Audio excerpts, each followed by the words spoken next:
how to set text translation to Samsung or Google Translation on Samsung Galaxy S26, S26 Plus or Ultra. First, tap on the home button to return back to the home screen.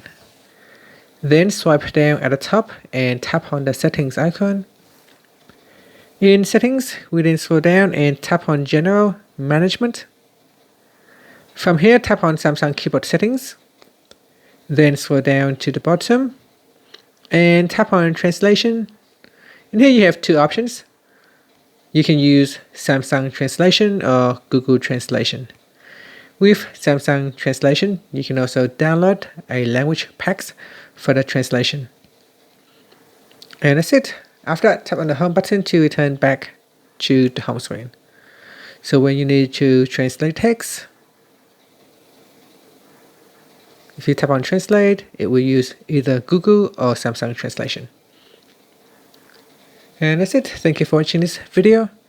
If you find it helpful, please like and subscribe to my channel for more videos.